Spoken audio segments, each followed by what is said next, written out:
মহেশতলা এবং রবীন্দ্রনগর থানা এলাকায় অশান্তির ঘটনায় ঘটনাস্থল পরিদর্শন ও আক্রান্তদের পাশে দাঁড়াতে চেয়েছিলেন রাজ্যের বিরোধী দলনেতা শুভেন্দু অধিকারী।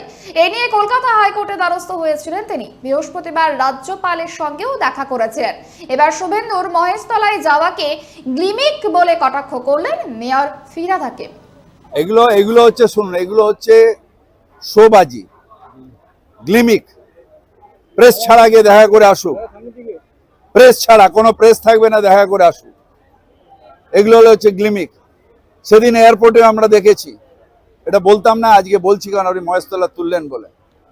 সেদিন এয়ারপোর্টে হিন্দু হিন্দু করে মাথা ঠুকছিল।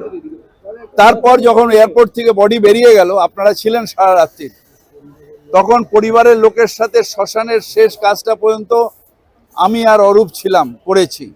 তখন তাকে দেখা যায়নি। যতক্ষণ প্রেস ততক্ষণ তিনি। সুতরাং এগুলো দিয়ে রাজনীতি হয় না।